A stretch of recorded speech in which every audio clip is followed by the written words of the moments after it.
ओम शांति।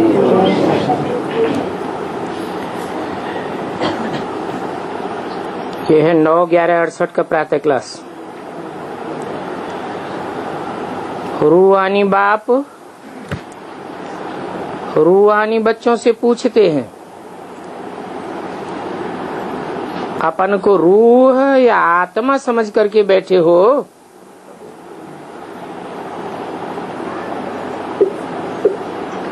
देह के भान में, देह के संबंधियों की याद में, देह के पदार्थों की याद में तो नहीं बैठे हो? पूछने वाला रूहानी बाप है।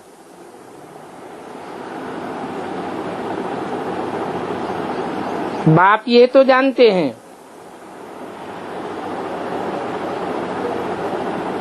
कि ये कुछ कठिन है। क्यों? क्योंकि 63 जन्मों की रग पड़ी हुई है देह को याद करने की। अपनी देह को याद करते रहे, पराई देह को याद करते रहे, देह के पदार्थों को याद करते रहे। अब ये नई बात आ गई। रूहानी बाप ने अपनी पहचान दी, हम बच्चों को अपनी पहचान दी कि तुम तो आत्मा हो, ज्योति बिंदु हो। तो ज्योति बिंदु की याद में बैठे हो और आत्मा के बाप की याद है। इसमें ही मेहनत है। जो आत्माभिमानी होकर के बैठे हैं उनको ही महावीर कहा जाता है।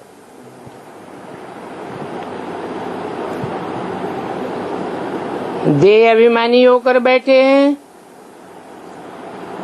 तो महावीर नहीं हो सकते। अपन को आत्मा समझ बाप को याद करना,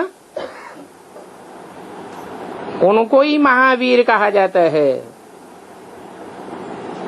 माया तो इंटरफियर करती है, परंतु माया की इंटरफियरेंस को चलने नहीं देते। कौन? महावीर। तो हमेशा अपन से पूछते रहो, हम आत्माभिमानी हैं। स्मृति में ज्योति बिंदु आत्मा याद है। याद से ही महावीर बनते हो। गोया याद से तुम सुप्रीम बनते हो। सुपरमेसी आती है।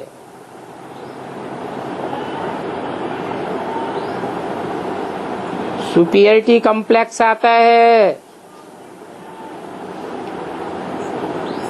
इंफीरियरिटी नहीं आती है।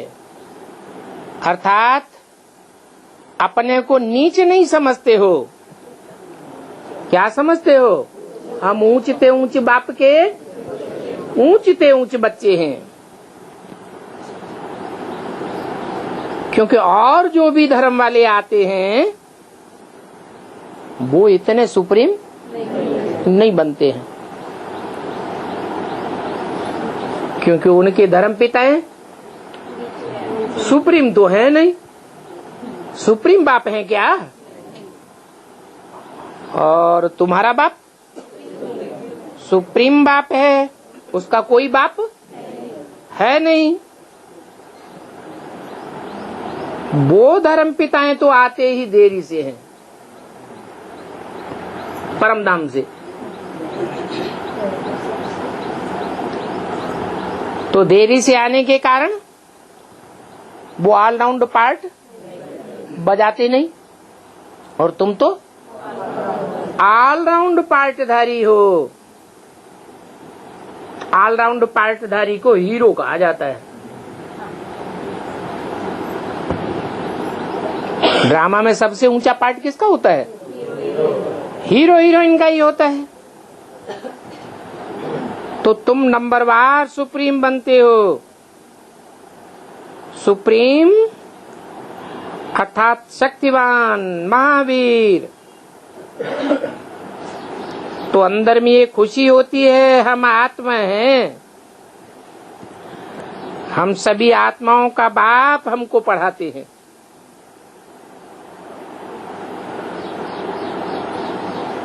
और धर्म के जो हैं वो भी प्रैक्टिस तो करेंगे आत्म की स्थिति में रहने की, लेकिन अंत में फाइनल पेपर में फेल हो जाएंगे। और तुम आत्म की स्थिति में पास हो जाओगे।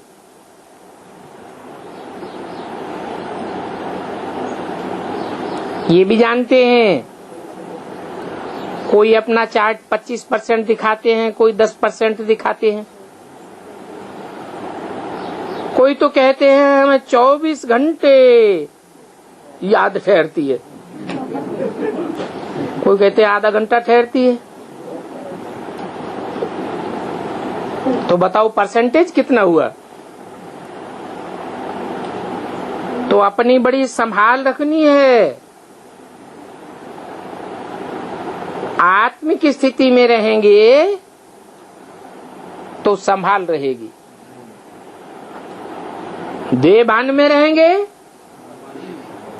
तो माया रावण अर्थात कोई सूक्ष्म शरीरधारी स्त्री चोला, कोई सूक्ष्म शरीरधारी पुरुष चोला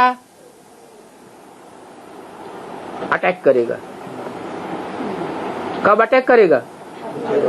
अगर देहभान में अंत में रहेंगे, क्योंकि अंतिम समय जो आने वाला है उसमें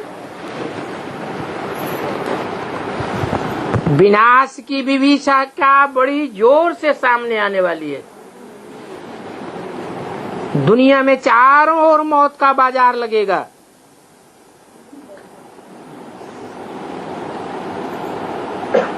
बड़ी बड़ी दुर्घटनाएं होंगी, भूकंप आवेंगे। ये जो ऊंची ऊंची बिल्डिंगें देखते हो वो सब ताश के पत्तों की तरह धराशायी होने लगेंगी, और उनमें रहने वाले लोग अचानक मौत को पाएंगे। अकाल मृत्यु ढेर की ढेर होगी। तो सूक्ष्म शरीरधारी ढेर के ढेर होंगे या थोड़े होंगे? ढेर के ढेर पाप आत्माएं, सूक्ष्म शरीरधारी भूत प्रेत चारों ओर संसार में मंडराएंगे। वो अपना आधार ढूंढेंगे, अपना घोड़ा ढूंढेंगे।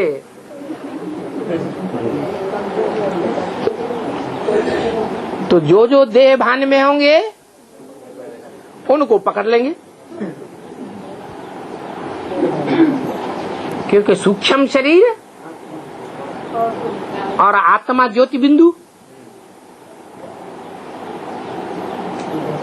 दोनों में ज्यादा पावरफुल, ज्यादा सूक्ष्म कौन है? आत्मा ज्यादा सूक्ष्म है, और सूक्ष्म शरीर वो उतना सूक्ष्म नहीं है। इसलिए जो अति सूक्ष्म आत्मा है वो पावरफुल रहेगी, उसमें कमजोर आत्माएं प्रवेश नहीं कर सकेंगी। तो अपनी बड़ी संभाल रखनी है। क्या? नहीं तो क्या होगा? हाँ? ये मायावी जो है ना, भूत प्रेत संप्रदाय, ये पकड़ लेंगे।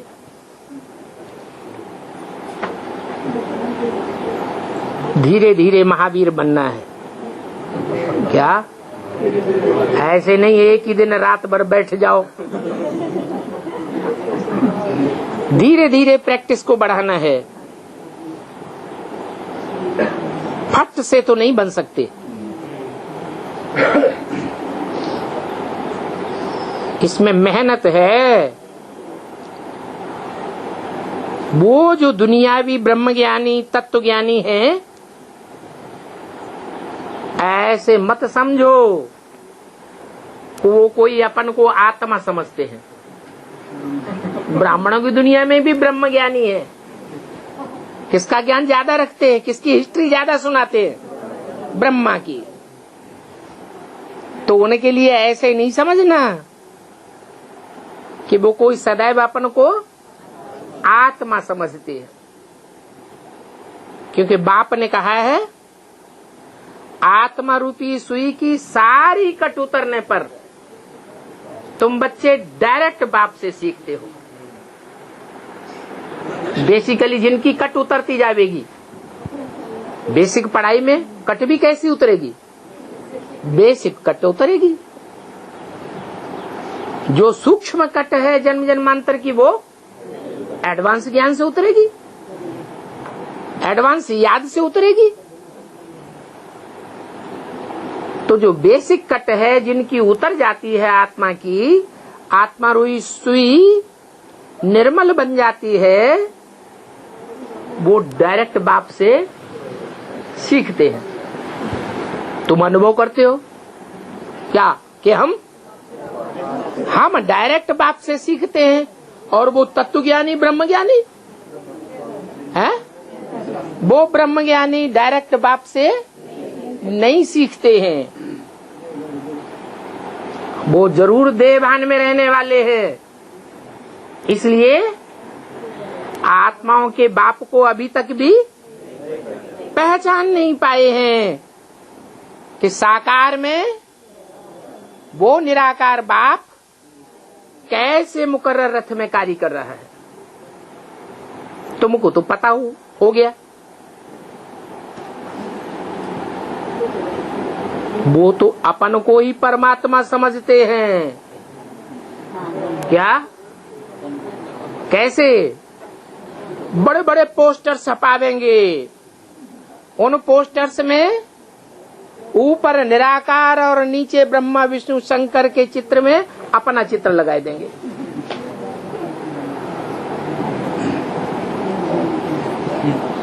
तो तीन त्रिमूर्तियों में समझते हैं कि शिव हमारे में प्रवेश करता है। वो अपन को भगवान समझ लेते हैं, परमात्मा समझ लेते हैं। बाकी योग किसके साथ लगाते हैं? अपने साथ योग लगाया जाता है क्या? एक दूसरे के साथ योग लगाता है। वो तो अपन को ही भगवान समझ करके बैठ जाते हैं, और फिर कोई ब्रह्म तत्व को याद करते हैं। क्या? ब्रह्म तत्व वो तो आत्माओं का घर है ना, है ना? ऐसे ही जैसे ब्रह्मा का बुद्ध रूपी पेट किसका घर है? आत्माओं का घर है। ब्रह्मा से सृष्टि रची जाती है ना, तो कहां से निकलती है? क्या कोई स्थूल पेट से निकलती है? ब्रह्मा के संकल्पों से सृष्टि रची जाती है। तो संकल्प कहां से निकलते हैं? बुद्ध रूपी पेट से जो संकल्प की सृष्टि रची जाती है, उसमें से ढेर की ढेर आत्माएं टाइम टू टाइम निकलती रहती है। वो ब्रह्म तत्व है, आत्माओं के रहने का स्थान है। वो ब्रह्म तत्व कोई भगवान नहीं है। वो जड़त्वमयी तत्व है। क्या? जैसे 5 तत्व जड़ होते हैं, ऐसे ब्रह्म तत्व भी जड़त्वमयी तत्व है। जैसे ब्रह्मलोक तुम साकार सृष्टि पर उतार लेते हो, है? जहां सब आत्माएं आत्मिक स्टेज में इकट्ठी होकर रहती है, उतारते हो कि नहीं? उतारते हो। जब आखिरी विनाश होगा तो सृष्टि की समस्त आत्माओं को बाप का संदेश मिलेगा या नहीं? तो सबकी बुद्धि कहाँ लटक जाएगी? बाप के पास। बाप कहाँ होगा उस समय? परमधाम में होगा। बाप तो साथ लेके जावेंगे, तो कहाँ होगा? साकारी परमधाम में होगा, जहाँ जो भी ब्राह्मण आत्माओं का संगठन होगा, आत्मिक स्थिति में रहने वालों का संगठन होगा, उन आत्मिक स्थिति में रहने वालों का बाप और बच्चे साथ साथ रहे पड़े होंगे। जो प्रैक्टिकल में साथ नहीं भी होंगे, बाहर की दुनिया में होंगे, उनका भी बुद्धि योग कहाँ लटक जाएगा? बाप के पास ही लटक जाएगा। तो मन बुद्धि रूपी आत्माएं साकार ब्रह्मलोक की वासी बन जावेंगी, क्योंकि उस समय ताबड़तोड़ विनाश हो रहा होगा। जो अपने सर के ऊपर डंडा बजता है, तो बुद्धि एकाग्र होगी कि नहीं होगी? तो वो तत्व योगी तो ब्रह्म के साथ योग लगाते हैं। उनसे पूछो, तुम अपन को परमात्मा समझते हो तो योग किससे लगावेंगे? घर से थोड़े ही योग लगाया जाता है? अगर साकार परमधाम भी बनेगा, तो जिन्होंने लंबे समय तक वहां अपना जीवन बिताया है, लौकिक जीवन, उनको क्या याद आवेगा? वो स्थान तो याद आवेगा, लेकिन बाप याद नहीं आवेगा। अभी तुम बच्चे अपन को आत्मा समझते हो, तो अपना ये चार्ट देखना है कि 24 घंटे में हम कितना अपना चार्ट रखते हैं। क्या? रोज शाम को थोड़ा नोट करो।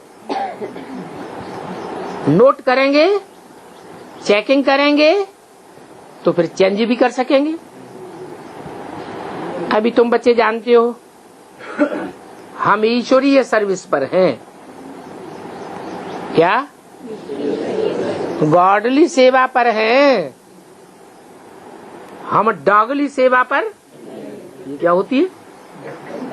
हमें कोई डॉग डायरेक्शन देता है क्या? है? हमें डायरेक्शन देने वाला कौन है? हमें डायरेक्शन देने वाला गॉड है।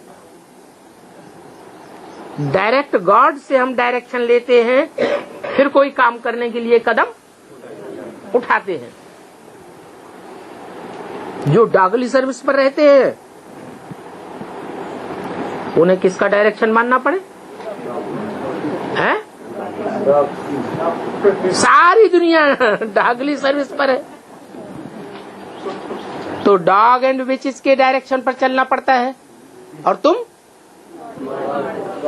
गॉडली सर्विस पर हो। ऑन गॉडली सर्विस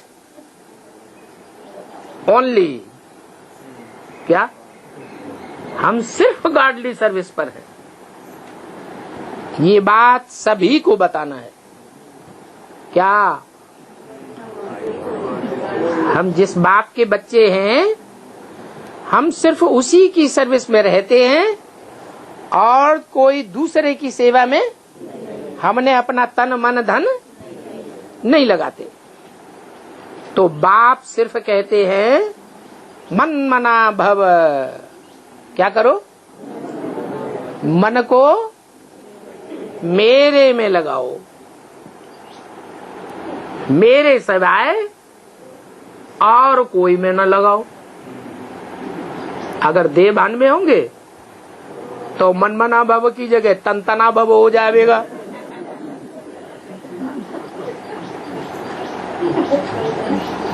और तनधारी तो ढेर के ढेर है, एक है क्या? तो व्यभिचारी योग हो जाएगा। और व्यभिचारी योग हो गया तो पाप बढ़ेंगे या घटेंगे? और ही पाप बढ़ जाएंगे। तो ये तुम्हारी सर्विस है। जितनी सर्विस करेंगे उतना तुमको फल भी मिलेगा। ये बात अच्छी रीति समझने की है क्या कि अपन को आत्मा समझ। मुझे एक बाप को याद करो, मन मना भव का अर्थ बड़ा भारी है, क्योंकि मन मना भव बनेंगे, मन सिर्फ मेरे में ही लगावेंगे, मेरी ही सर्विस में रहेंगे, तो याद कौन आएगा? बाप ही याद आवेगा। कोई राष्ट्रपति की सेवा में तैनात किया जाए तो उसे कौन याद आएगा? राष्ट्रपति याद आएगा। तुम सिर्फ मेरी ही सर्विस में रहते हो तो मेरी याद जरूर आवेगी, और जितना सर्विस में रहेंगे उतना तुमको फल भी मिलेगा। अच्छे अच्छे महारथी बच्चे भी इस बात को पूरा समझते नहीं हैं। देही अभिमानी बनने में बड़ी मेहनत है। बाप तो बच्चों को क्लियर करके समझाते हैं, पिछाड़ी तक भी पुरुषार्थ करती रहना है। क्या? मैं आत्मा हूँ। ये तुम्हारी तपस्या है। क्या?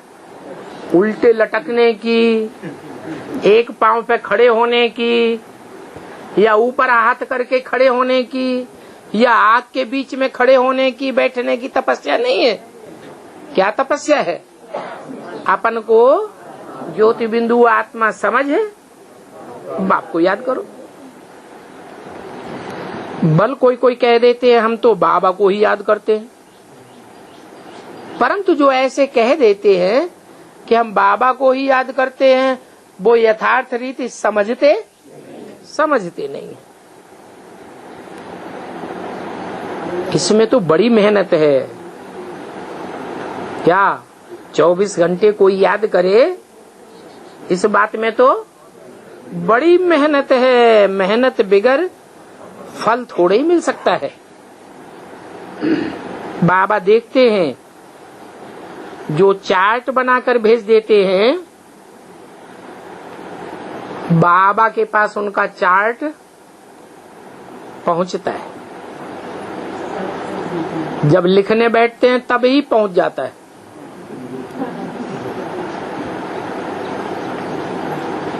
कोई कोई महारथी है जो समझते हैं हम महारथी हैं, उनसे तो चार्ट लिखना पहुंचता ही नहीं है।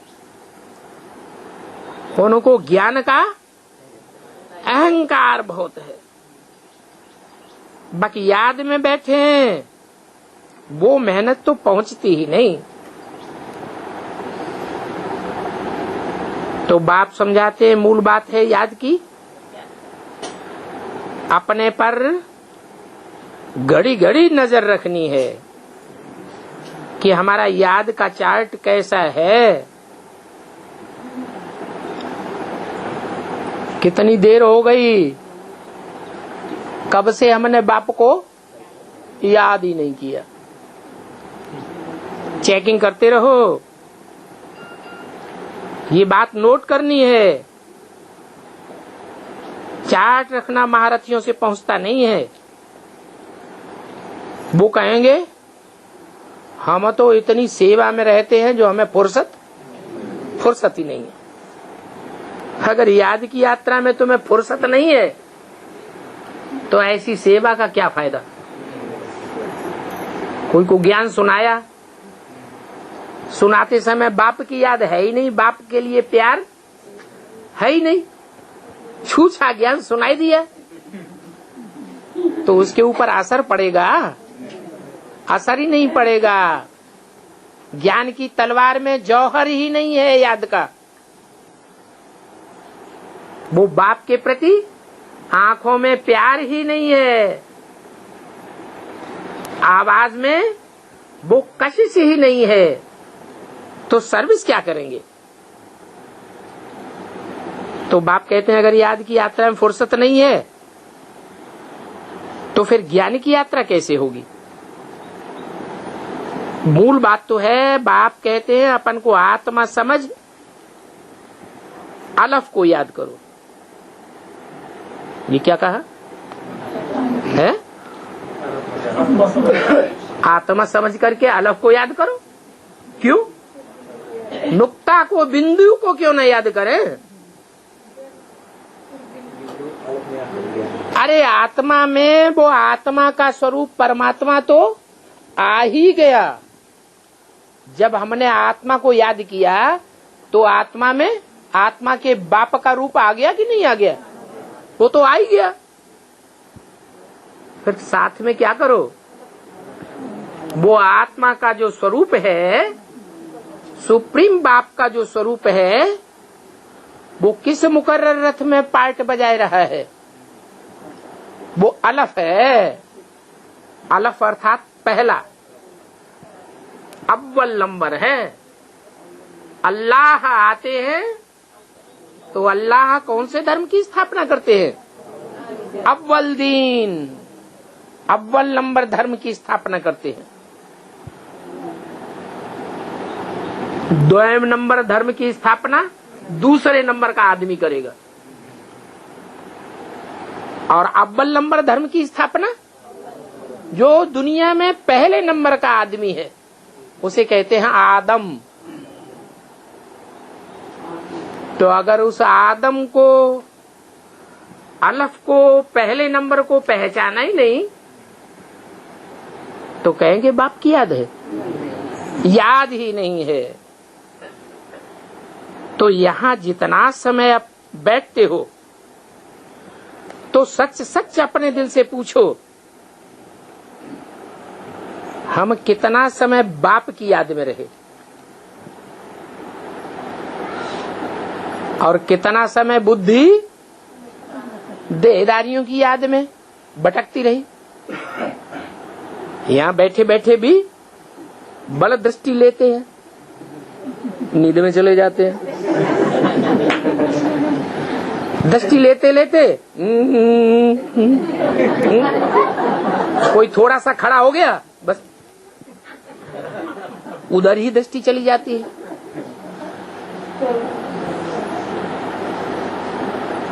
याद की यात्रा में पूरा रहने वाले की निशानी बताई मुरली में, उसके नेत्र एक टक हो जाएंगे। क्या? नेत्र को देखने से ही पता चलेगा कि इसकी मन बुद्धि ऊंच से ऊंच बाप की ओर टिकी हुई है।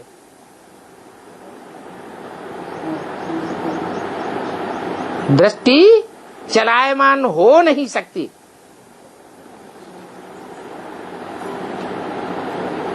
तो अपने दिल से पूछो, जब यहां बाप के सामने बैठते हो तो याद में स्थिरियम रहते हैं, क्योंकि यहां जब बैठते हो तो तुमको खास याद में रहना है। यहां बैठ करके ही, बाप के सन्मुख बैठ करके भी अगर याद में नहीं रह सके तो बाहर की दुनिया में तो माया तुमको पूरा ही हप करेगी।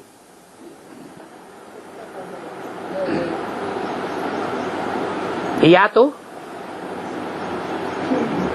याद में रहो, या तो फिर बुद्धि में ज्ञान का चक्र फिराओ। अगर चक्र फिरावेंगे तो भी कोई हर्जा नहीं है। ज्ञान का चक्र फिरावेंगे तो चक्र में आत्मा का चक्कर तो 84 का चक्कर आ ही जाएगा।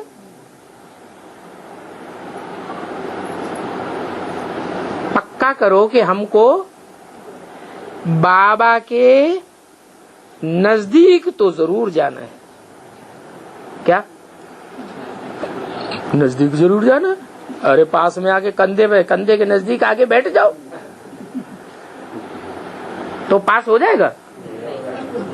नहीं, मन बुद्धि से भी नजदीक जाने का मतलब ये हुआ कि जितना जितना हम जास्ती गहरी याद में रहेंगे तो वो आत्मा जन्म जन्मांतर बाप के पार्ट के नजदीक ही रह करके पार्ट बजाएगी, नहीं तो याद में नहीं रहेगी, मायावी प्रभाव में आती रहेगी। तो जो और धर्म वाले हैं वो अपने चक्कर में फंसाए के ले जाते रहेंगे। कहीं कोई पार्टी ले जावेगी, कहीं कोई पार्टी घसीट ले जावेगी, कहेंगे हम भगवान हैं, हम विष्णु भगवान हैं। ऐसे होता है कि नहीं होता है? ऐसे होता है। तो पवित्र और पूरा सतो प्रधान होकर के बाप के पास जाना है। इस बात को अच्छी रीति समझना है कि जितना जितना हम पवित्र आत्मा बनेंगे, बाप के घर परमधाम में भी नजदीक बैठेंगे और 84 के चक्र में भी जन्म जन्मांतर नजदीक आवेंगे। कई तो फट से इन बातों को भूल जाते। क्यों है? नहीं, 63 जन्मों में बाप के नजदीक नहीं रहे हैं। क्या द्वापर युग से औरों के चक्कर में आ गए तो बाप से दूर हो गए। तो यहाँ संगम युग में उनकी निशानी क्या दिखाई देगी? है? हाँ, उनकी निशानी ये दिखाई देगी कि यहाँ बैठेंगे तो भी बुद्धि इधर उधर भटकेगी, और बाहर की दुनिया में जाएंगे तो बाप को फट से भूल ही जाएंगे। ऐसे बच्चे फिर सच्चा सच्चा अपना चार्ट बताते भी नहीं है। ऐसे बहुत महारथी भी हैं जो कब सच नहीं बतावेंगे। आधा कल्प झूठी दुनिया चली है, तो झूठ जैसे उनके अंदर में जम गया है। क्या?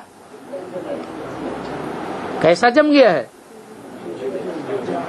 जो कवियों ने भी लिख दिया, झूठे लेना, झूठे देना, झूठे भोजन, झूठ से बहना। बाप को पोता मिल देंगे तो भी कैसा देंगे? झूठ ही झूठ पोता मिल लिख देंगे। तो इससे भी जो साधारण है वो तो झट चार्ट लिखेंगे।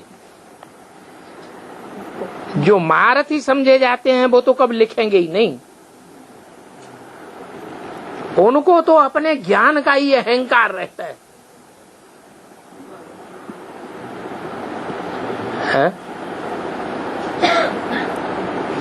जगदीश भाई महारथी था या नहीं था? है? सारा ब्राह्मण परिवार उनको महारथी समझता था या साधारण पुरुषार्थी समझता था? फिर रिजल्ट क्या आया है? वो अपने मुख से ही कहते थे मेरे जिंदगी का लक्ष्य है बाप को प्रत्यक्ष करना। फिर शरीर छोड़ने के बाद संदेशी में प्रवेश किया तो रो रहे थे कि मैंने जो विरुद्ध लिया उस विरुद्ध को मैं पूर्ण कर नहीं सका। क्यों? क्योंकि जो भी सर्विस की ढेर ब्रह्मा कुमारियों को माउंट आबू में इकट्ठा करके बाप के बारे में झूठा ज्ञान सुनाया, विपरीत ज्ञान सुनाया, विपरीत ट्रेनिंग दी या सही ट्रेनिंग दी? एकदम विपरीत बातें बुद्धि में भर दी। अब उन कुमारियों को कितना भी समझाओ वो सुनने से ही इनकार कर देंगे। तो वो बड़े बड़े महारथी समझते हैं हम तो बड़े भारी ज्ञानी। जैसे दुनिया में होता था बड़े बड़े ऋषि मुनि सन्यासी, दुनिया के सामने अपन को क्या समझते थे? हम तो बड़े प्रकांड विद्वान हैं। तो दुनिया वालों से खूब मान मर्तबा लेते थे या नहीं लेते थे? खूब मान मर्तबा लेते रहे। अभी भी चांदी के सिंहासनों पर बैठते हैं। कोई राजा से अपने को कम नहीं समझते। उन्हों को अपने ज्ञान का अहंकार बहुत रहता है। तो यहाँ ब्राह्मणों की दुनिया में भी ये शूटिंग होती रहती है। बाप कहते हैं अब तुम बच्चे पापों को भस्म करके पावन बनेंगे तो सिर्फ याद की यात्रा से ही बनेंगे। क्या? कोई कहे हम सेवा खूब करेंगे तो हमारे पाप कट जाएंगे। बाप कहते नहीं, हम अच्छे से अच्छी धारणा दिव्य गुणों की करेंगे तो हमारे पाप कट जाएंगे। बाप कहते नहीं, ऐसे हो नहीं सकता।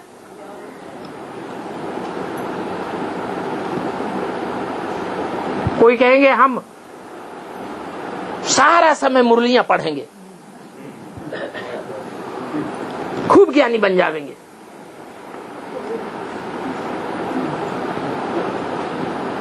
तो सिर्फ ज्ञान उठाया और दूसरों को ज्ञान सुनाया, लेकिन बाप को नहीं पहचाना। बाप के प्रति वो प्यार पैदा नहीं हो पाया।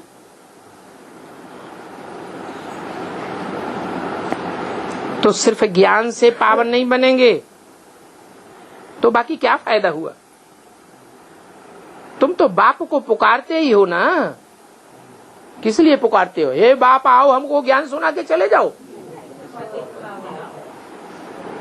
वो तथाकथित ब्राह्मण क्या समझते हैं? बाप किस लिए आता है? ब्रह्मा के तन में आता है, ज्ञान सुना के चला जाता है, फिर हम पावन अपने आप बनते रहते हैं। क्या ऐसे है? अपने आप कैसे पावन बनेंगे? वो समझते हैं बाप जो ज्ञान सुना करके गया, हम उस ज्ञान में बड़े प्रकांड विद्वान हैं। हमने जितना जिंदगी भर ज्ञान सुना है ब्रह्मा के मुख से, इतना कोई ने भी नहीं सुना है। हम बड़े भारी ज्ञानी हैं। तो ज्ञान से पावन बन जाएंगे? जो भी सुना उसका मंथन कितना किया, उसका चिंतन कितना किया, उसमें से मक्खन कितना निकाला, ज्ञान की गहराई को कितना समझा, वो तो उनकी बुद्धि में आता ही नहीं। इसके लिए चाहिए याद की यात्रा। क्या? ज्ञान का मंथन भी उनका चलेगा जो याद करते करते अति सूक्ष्म अपनी आत्मा को बनाएंगे। आत्मा अर्थात मन बुद्धि। मन बुद्धि रूपी आत्मा याद की यात्रा से सूक्ष्म बनेगी तो गहराइयों में जाएगी। दूसरा तो कोई उपाय नहीं है। अगर आत्मा सूक्ष्म न बने तो ज्ञान की गहराई को समझ सकेगी नहीं। कोई ठर्र बुद्धि होते हैं, मोटी बुद्धि होते हैं, वो ज्ञान की गहराइयों को समझ जाते हैं? नहीं समझ सकते। तो बाप तरीका बताते हैं। बेसिक में तरीका बताया, बेसिक नॉलेज में ये बेसिक ज्ञान दिया कि आत्मा बिंदु तो आत्मा का बाप भी ज्योति बिंदु। अब बेसिक में जिन्होंने ज्योति बिंदु बाप को और ज्योति बिंदु आत्मा को बेसिकली याद किया, तो बिंदु को याद करते करते बिंदु सूक्ष्म बनेंगे या स्थूल बनेगी बुद्धि? उनकी बुद्धि सूक्ष्म बन गई। जिनकी बुद्धि सूक्ष्म बनी उन्होंने सूक्ष्म ते सूक्ष्म बाप को पहचान लिया।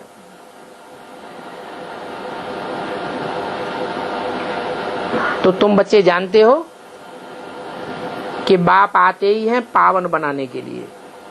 बाप के आने का मकसद ज्ञान सुनाना नहीं है,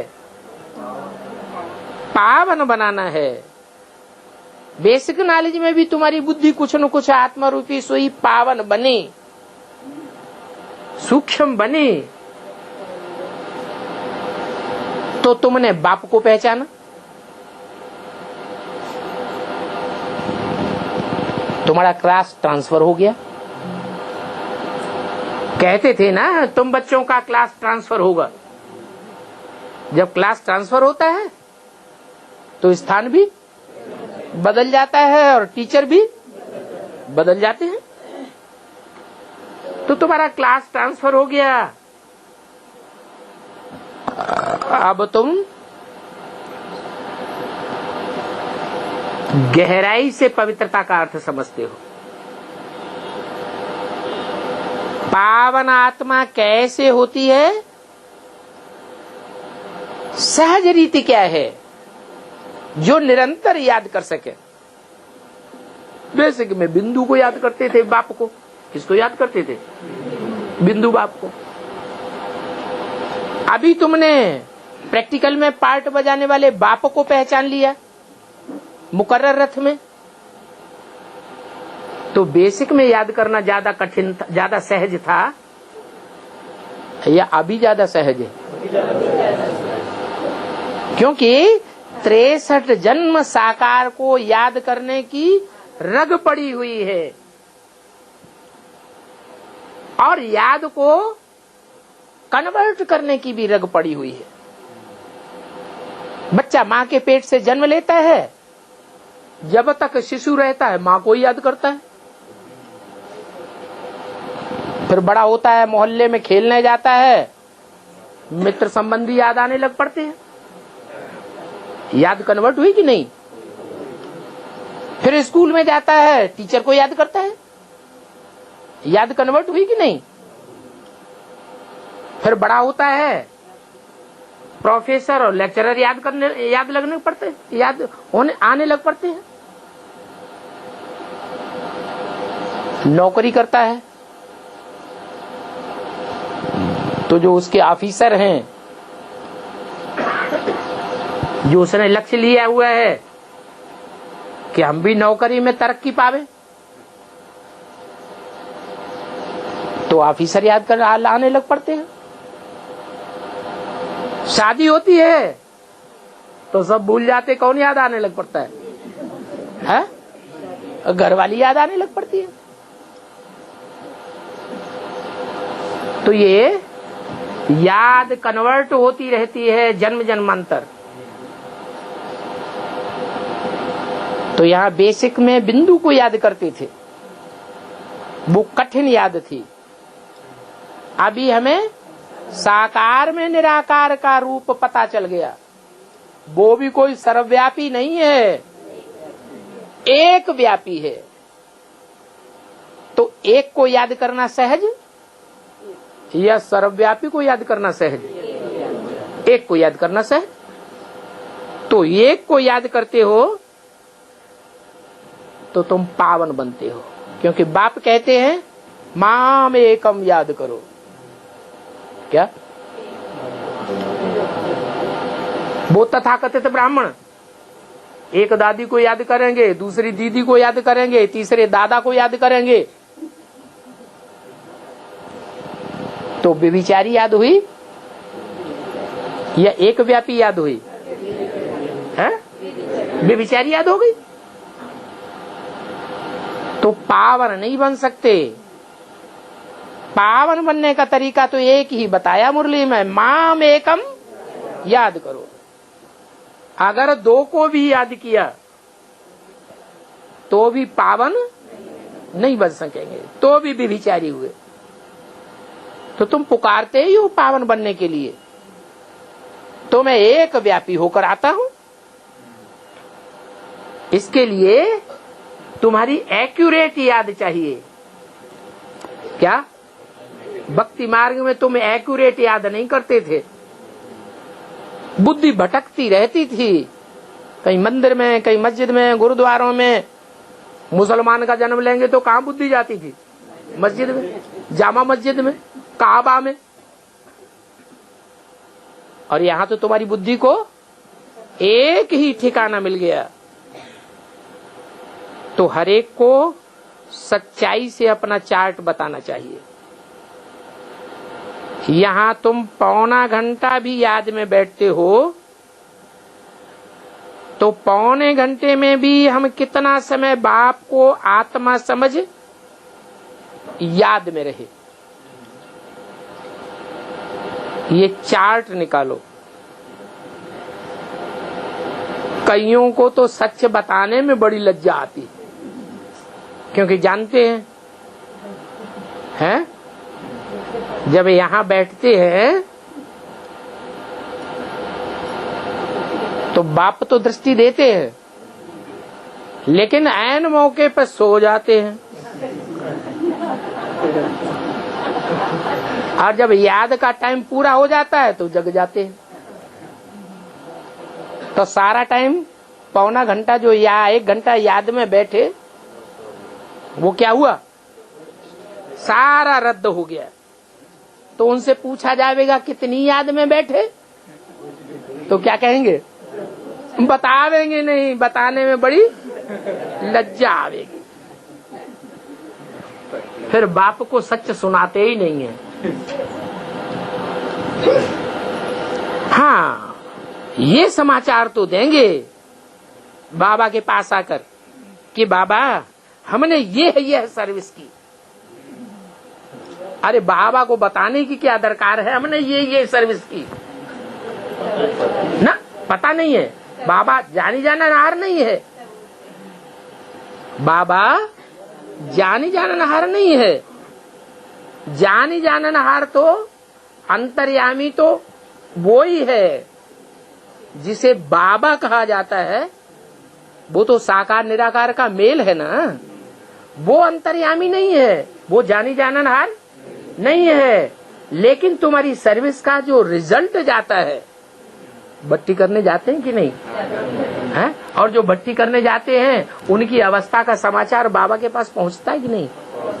कितना ध्यान से सुनते हैं भट्टी में, कितना वायरे होके बैठे हैं। तो बाबा के पास तो एक एक का सारा समाचार पहुंच जाता है ना, कि किसने कैसी सर्विस की। कोई तो ऐसे ही उठा के ले आते हैं, भगवान आया हुआ चलो दिखाई लाए। तो समाचार देंगे हमने ये सर्विस की, इतने को समझाया, हमने यही किया।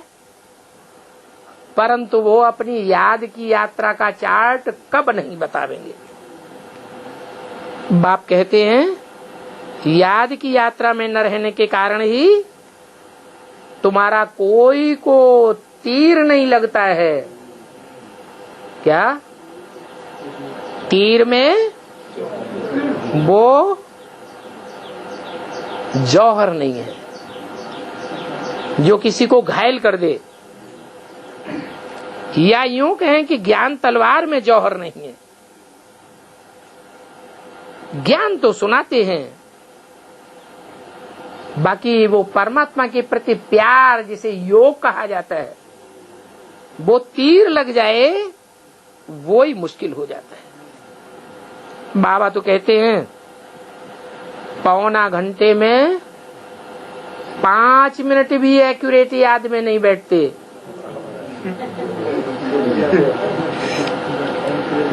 उस समय की बात बताई, किस समय? 68 की वाणी है। अभी कुछ बच्चों ने कवर किया होगा कि नहीं किया होगा? हाँ, तो बच्चे समझते नहीं हैं कि कैसे अपन को आत्मा समझ और बाप को याद करें।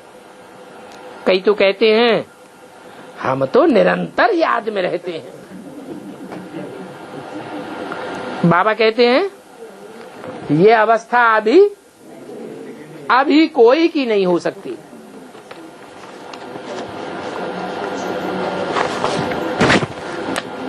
अंत में 8 ही निकलेंगे जिनकी निरंतर याद की स्टेज होगी।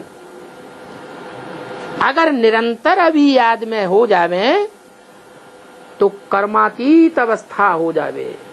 कैसी अवस्था हो जावे? कर्म जो कर्मेंद्रियों से करते हैं, उन कर्मेंद्रियों के कर्म करने से मन बुद्धि बिल्कुल उपराम हो जावे।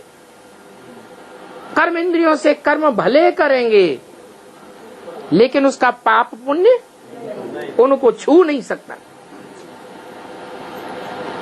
जो बात वो झूठी गीता में भी विद्वान पंडित आचार्यों ने समझ ली। उन्होंने भी लिखा है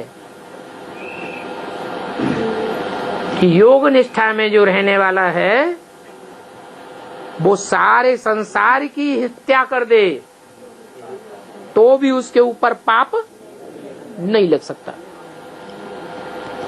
अब हत्या तो कर्मेंद्रियों से ही करेगा, लेकिन कर्मेंद्रियों से हत्या करते हुए भी उसका बुद्धियोग किसके साथ जुड़ा होगा? बाप के साथ जुड़ा होगा। तो बाप उससे एक्यूरेट कर्म कराएगा या गलत कर्म कराएगा?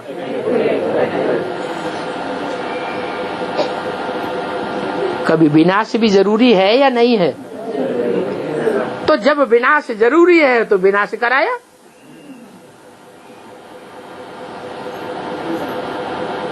तो बोला ज्ञान की पराकाष्ठा आ जाती है, तब होती है कर्मातीत अवस्था। इस कर्मातीत अवस्था में मेहनत है क्या? है? कर्मातीत अवस्था में मेहनत है। मान लो आंखें हैं, आंखें भी इंद्रियां हैं कि नहीं? है इंद्रियां। आंखों से संग का रंग लगता है या नहीं लगता है? और आंखों से पाप कर्म बनता है या नहीं बनता है?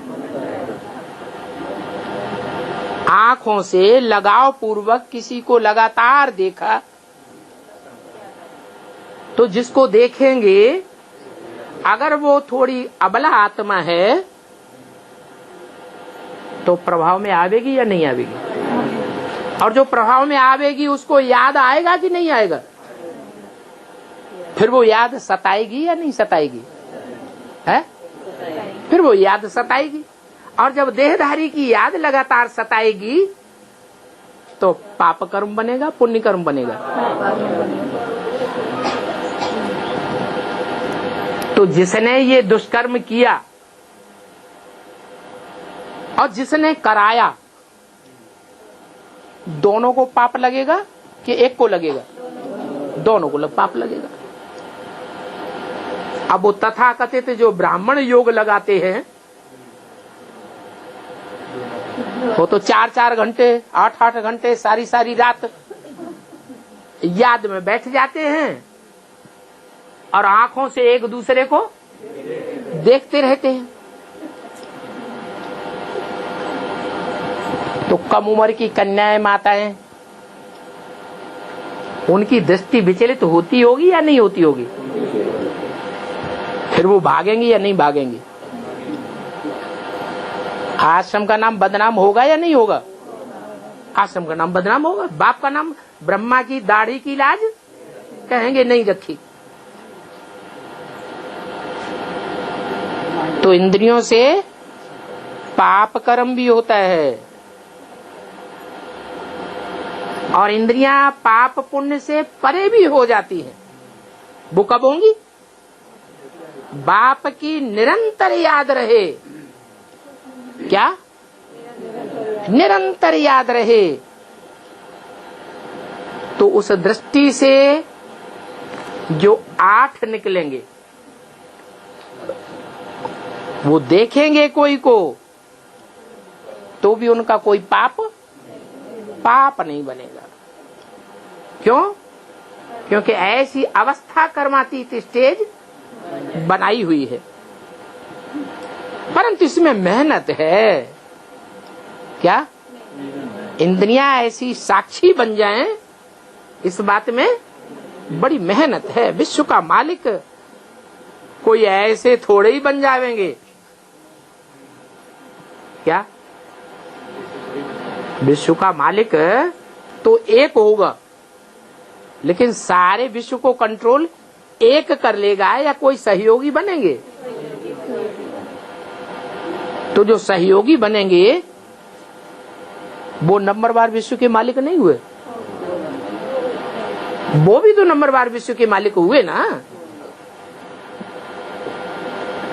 माया तुम्हारी बुद्धि का योग झट कहां न कहां ले जाएगी। तो मित्र संबंधी मिटमेट याद आते रहेंगे। किसको विलायत जाना होगा तो मित्र संबंधी स्टीमर आदि ही याद आते रहेंगे। विलायत जाने की जो प्रैक्टिकल इच्छा है वो जरूर खींचती रहेगी बुद्धि को बार बार।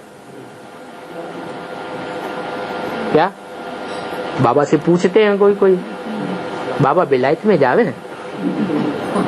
अरे अपना देश भूल गया, ये भी भूल गया कि बाप कहाँ आते हैं सेवा करने के लिए। हैं? भारत, विदेशों में तो नहीं जाते। तो बाप भारत में आते हैं और बाप के बच्चे सेवा करने के लिए विदेशों में जाते।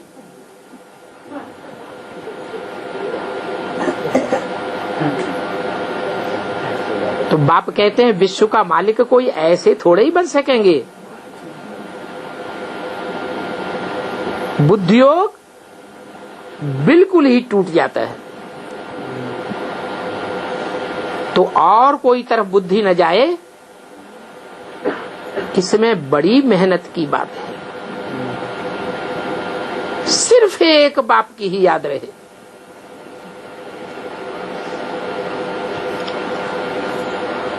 ये अपनी देह भी याद ना आए। आत्मा को प्यार तो होता है, मित्र संबंधियों से भी प्यार होता है, वस्तुओं से भी प्यार होता है? होता है कि नहीं? होता है। तो जिससे प्यार होता है वो बार बार याद आता है। लेकिन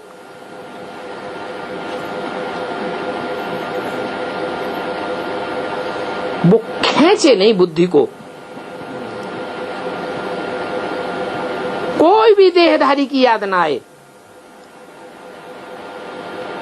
दूसरे देहधारियों से ज्यादा प्यार होता है या अपने शरीर से ज्यादा प्यार होता है? कोई को भी बल कह देते हैं हम तुम्हें इतना प्यार करते हैं, हमें मौत की परवाह नहीं। लेकिन ऐसा होता नहीं है।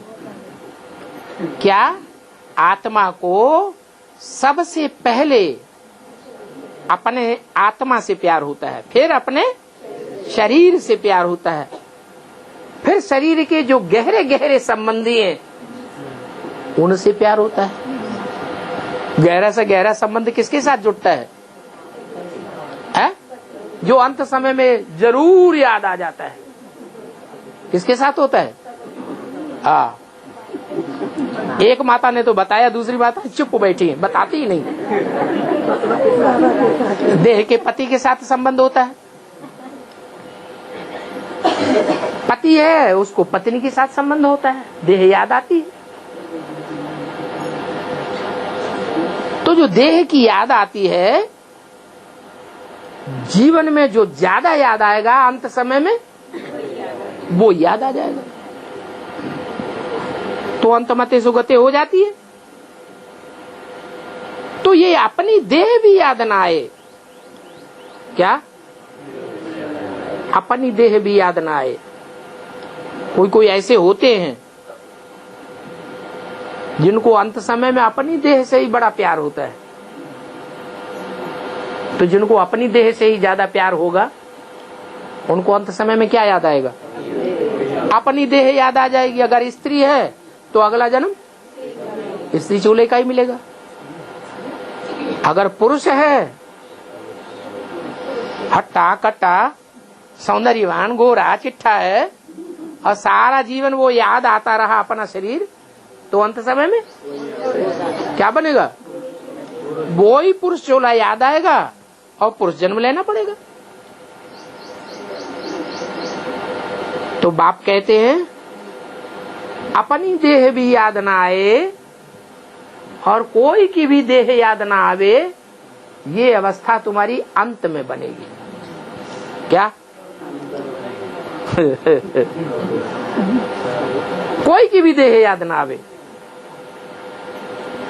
ये अवस्था तुम्हारी अंत में बनेगी। सिर्फ एक बाप ही याद रहे। तो दिन प्रतिदिन जितना याद की यात्रा को बढ़ाते रहेंगे उसमें तुम्हारा ही कल्याण है। ओम शांति।